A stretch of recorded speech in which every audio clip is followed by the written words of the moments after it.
Hi hello ನಮಸ್ತೆ ಸ್ನೇಹಿತರೆ, ಎಲ್ರಿಗೂ ಕೂಡ ಮತ್ತೊಮ್ಮೆ ನಿಮ್ಮ ಯೂಟ್ಯೂಬ್ ಚಾನಲ್ಗೆ ಪ್ರೀತಿಯ ಸ್ವಾಗತ.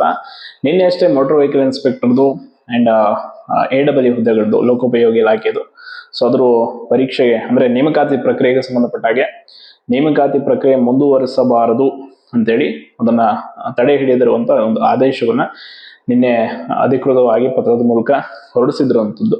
ನಾನು ಅದ್ರ ಬಗ್ಗೆ ಸಂಜೆ ತಿಳಿಸಿದ್ದೆ. ಬಟ್ ಇವತ್ತು KPSCನೇ ಪ್ರಕಟಣೆಯನ್ನ ಹೊರಡಿಸಿದೆ ಅಧಿಕೃತವಾಗಿ. ಈ ಮೋಟರ್ ವೆಹಿಕಲ್ ಇನ್ಸ್ಪೆಕ್ಟರ್ HK ನಾನ್ HK ಏನು 70 ಹುದ್ದೆಗಳಿತ್ತು. ನಾನ್ HK 70, HK ಮತ್ತೆ PW ಅಂದ್ರೆ ಲೋಕೋಪಯೋಗಿ ಇಲಾಖೆಯ ಒಂದು AW ಹುದ್ದೆಗಳಿಗೆ ಸಂಬಂಧಪಟ್ಟಾಗೆ ಈ ಒಂದು ನೇಮಕಾತಿ ಅಧಿಸೂಚನೆಗಳು ತಿದ್ದುಪಡಿ ಅಧಿಸೂಚನೆಗಳು ಆಗಿತ್ತು. ಆಯ್ತಾ, ಅದು ಒಳ ಮೀಸಲಾತಿ ಒಂದು ಸುತ್ತೋಲೆಯನ್ನು ಹೊರಡಿಸಿದ್ರು. ಅದ್ರ ಪ್ರಕಾರ ಯಾವ್ದೆಲ್ಲ ತಿದ್ದುಪಡಿ ಅಧಿಸೂಚನೆ ಆಗಿದೆ ಅದನ್ನ ರೀನೋಟಿಫಿಕೇಶನ್ ಮಾಡಬೇಕು ಅಂತೇಳಿ ಅದೊಂದು ಆದೇಶ. ಅದರ ಆದೇಶಕ್ಕೆ ಸಂಬಂಧಪಟ್ಟ ಹಾಗೆ ಈಗ ಮೋಟರ್ ವೆಹಿಕಲ್ ಇನ್ಸ್ಪೆಕ್ಟರ್ ಮತ್ತು AW ಎರಡೂ ರೀನೋಟಿಫಿಕೇಶನ್ ಮಾಡೋದಕ್ಕೆ ಸಿದ್ಧವಾಗಿದ್ದಾರೆ. KPSC ರೀನೋಟಿಫಿಕೇಶನ್ ಮಾಡೋದಕ್ಕೆ ಸಿದ್ಧವಾಗಿಲ್ಲ, ಅದನ್ನ ಮಾಡಬೇಕು ಅಂತ ಈಗ ಆದೇಶವನ್ನು ಅಧಿಸೂಚನೆ ಹೊರಡಿಸಿದ್ದಾರೆ. ಅಂಡ್ ಒಂದಂತೂ ಸತ್ಯ, ಸರ್ಕಾರ ನುಡಿದಂತೆಯೇ ನಡೀತಾ ಇದೆ. ಅದು ಯಾರ ಪ್ರಭಾವಿಗಳ ಒತ್ತಡವೋ, ಯಾವ ಸಚಿವರ ಒತ್ತಡವೋ ಮತ್ತು ಏನೋ ಗೊತ್ತಾಗ್ತಾ ಇಲ್ಲ. ಈ ಹಿಂದೆ ಒಂದು ಲಿಸ್ಟ್ ಇತ್ತು, ನಮ್ಮ KH ಮುನಿಯಪ್ಪ ಅವರು ಸಚಿವರು ಬರೆದಂತ ಒಂದು ಲಿಸ್ಟ್ ಪತ್ರ ಸರ್ಕಾರಕ್ಕೆ. ಅದರಲ್ಲಿ ಒಂದಿಷ್ಟು ಹುದ್ದೆಗಳ ನೇಮಕಾತಿ ಅಧಿಸೂಚನೆಗಳನ್ನ ಅವರು ಮೆನ್ಷನ್ ಮಾಡಿದ್ರು. ಇವುಗಳನ್ನೆಲ್ಲ ನೀವು ರೀನೋಟಿಫಿಕೇಶನ್ ಮಾಡಿ ಅಂತ. ಅದರಲ್ಲಿ ಹಲವಾರು ಇತ್ತು ಬಿಡಿ. ಅದರಲ್ಲಿ ಹೇಳಿದ್ರೆ ಎಲ್ಲಾನು ಇದೆ, ಆಲ್ಮೋಸ್ಟ್ KS ಇದೆ, ಗ್ರೂಪ್ B ಇದೆ, ಎಲ್ಲಾನು ಇತ್ತು ಅದರಲ್ಲಿ. ಈಗ ಲ್ಯಾಂಡ್ ಸರ್ವೇರ್ದು ಕೂಡ ಅಷ್ಟೇ, ಅದು ಹೊಸ ಅಧಿಸೂಚನೆ, ಹೊಸದಾಗಿ ನೋಟಿಫಿಕೇಶನ್ ಆಗುತ್ತೆ. ಒಟ್ಟಾರೆ ಇವರು ಏನ್ ಆಗಿತ್ತು ಸಮಸ್ಯೆ ಅದನ್ನ ಸರಿಪಡಿಸೋಕೆ ಎಲ್ಲೂ ಹೋಗಿಲ್ಲ. KSದು ನೋಡಿ ಮೇಜರ್ ಪ್ರಾಬ್ಲಮ್ ಆಗಿದೆ. ಅದು ಅಷ್ಟು ದೊಡ್ಡ ಹೋರಾಟ ಆಯಿತು, ಅಷ್ಟೆಲ್ಲ ಸಮಸ್ಯೆ ಆಗಿದೆ ಅಂತಂದ್ರೆ ಅದನ್ನ ಮಾಡಲಿಲ್ಲ, ಅದನ್ನ ಮಾಡೋದು ಇಲ್ಲ. ಯಾಕೆ ಮಾಡಬಾರ್ದು? ಅದನ್ನ ಇವನ್ ಕೋರ್ಟಲ್ಲಿ ಇದೆ, ಇವಾಗ ಕೇಸ್ ನಡೀತಾ ಇದೆ. ಮಾಡ್ಬೋದಲ್ಲ ಆರಾಮಾಗಿ ಅದನ್ನ. ಈಗ ನೋಡಿ ಇದ್ರದ್ದು ಲೋಕೋಪಯೋಗಿ ಇಲಾಖೆದು AW ಕೂಡ ಅಲ್ಲೂ ಕೂಡ ಕೇಸ್ ಇದೆ. ಆಯ್ತಾ, ಅದನ್ನು ಮೆನ್ಷನ್ ಮಾಡಿದ್ದಾರೆ ಇವತ್ತು KPSC ಅವರು ಹೊರಡಿಸಿರುವಂತ ಒಂದು ಪ್ರಕಟಣೆಯಲ್ಲಿ. ಅದೇ ರೀತಿ ಈಗ KS ಕೂಡ ಕೇಸ್ ನಡೀತಾ ಇದೆಲ್ಲ. ಅದನ್ನು ರಿನೋಟಿಫಿಕೇಶನ್ ಮಾಡಿ ನೀವು ಮತ್ತೊಮ್ಮೆ ಅವಕಾಶ ಕೊಡಿ. ಯಾಕೆ ಕೊಡಬಾರದು ಅಂತ ಡಿಸೈಡ್ ಆಗಿದ್ದೀರಾ, ಅಥವಾ ಬೇರೆ ಬೇರೆ ಕಾರಣಗಳು ಕೂಡ ಇರ್ತವೆ. ಈಗ ನಾವು KS ವಿಚಾರ ಅಂದ ತಕ್ಷಣ ಒಂದು ತಂಡ ಅವ್ರು ರೆಡಿಯಾಗಿ ಕುಂದಿರ್ತಾರೆ. KS ಅಂದ್ರೆ ಅಮರ್ನ ಟಾರ್ಗೆಟ್ ಮಾಡ್ಬೇಕು, ಏನಾದ್ರು ಒಂದು ಹೇಳ್ತಾನೆ ಅಂತ. ಬಟ್ ಅಲ್ಟಿಮೇಟ್ ಪ್ರಾಬ್ಲಮ್ ಆಗಿರೋದೇ KS ನೋಟಿಫಿಕೇಶನ್ ಅಲ್ಲಿ. ಅದನ್ನ ಇವರು ಯಾವುದೇ ಕಾರಣಕ್ಕೂ ಮಾಡಬಾರದು ಅಂತ ಡಿಸೈಡ್ ಆಗ್ಬಿಟ್ಟಿದ್ದಾರೆ ಅಧಿಸೂಚನೆ. ಇಟ್ಸ್ ಓಕೆ, ಅದು ಕೋರ್ಟ್ ಅಲ್ಲಿ ನಡೀತಾ ಇದೆ. ಕೋರ್ಟ್ ನಾಳೆ ನೋಡ್ಕೊಳ್ಳುತ್ತೆ ಅದರ ಪ್ರಕರಣವನ್ನ.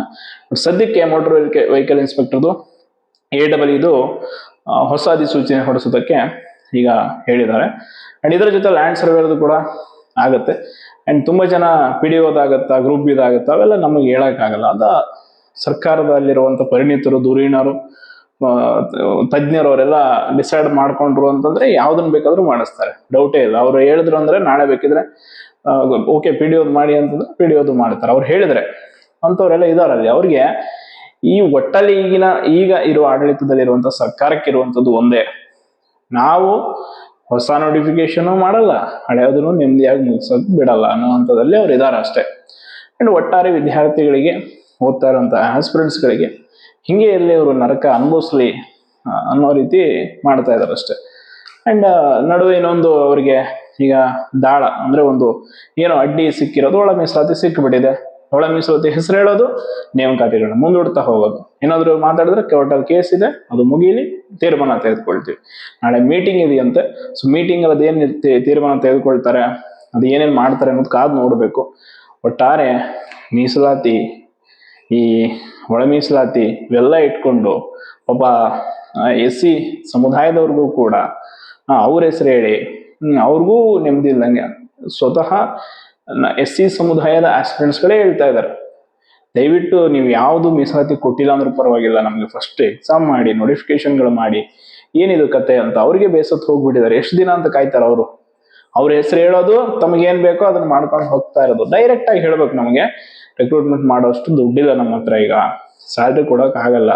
ಹಂಗಾಗಿ ನಾವು ಈ ತರ ನಾಟಕಗಳು ಮಾಡ್ತಾ ಇದೀವಿ ಅಂತ ಹೇಳ್ಬಿಡಿ. ಅದನ್ನ ಅಟ್ಲೀಸ್ಟ್ ಈ ಹೋರಾಟ ಮಾಡೋದು ಪಾಪ ಸ್ಟೂಡೆಂಟ್ಸ್ಗಳ ಎನರ್ಜಿ, ಅಲ್ಲಿ ಪೊಲೀಸರಿಗೆ ಅವ್ರಿಗೂ ಪಾಪ ಅವರು ಎನರ್ಜಿ, ಅವರು ಟೈಮು ಶ್ರಮಾನ ಕೊಟ್ಟು ಅಲ್ಲಿ ಬಂದು ಪ್ರೊಟೆಕ್ಷನ್ ಕೊಡೋದು. ಬಟ್ ಅವ್ರ ಡ್ಯೂಟಿ ಅವ್ರು ಮಾಡ್ತಾರೆ.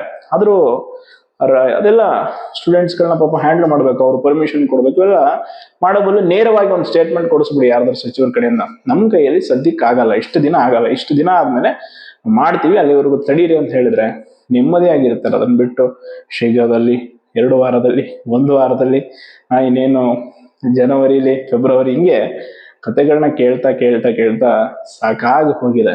ಆಲ್ಮೋಸ್ಟ್ ಹೇಳೋರ್ಗು ನಾಚಿಕೆ ಇಲ್ಲ, ಕೇಳೋರ್ಗು ನಾಚಿಕೆ ಇಲ್ಲ ಅನ್ನೋ ಹಂತಕ್ಕೆ ಬಂದು ನಿಂತು ಬಿಟ್ಟಿದೆ. ದಿನನಿತ್ಯ ನಾವೇನಾದ್ರು ಹೇಳಕ್ ಬಂದ್ರೆ ಯಾರು ನಂಬ್ತಾ ಇಲ್ಲ ಆಸ್ಪಿರೆಂಟ್ಸ್.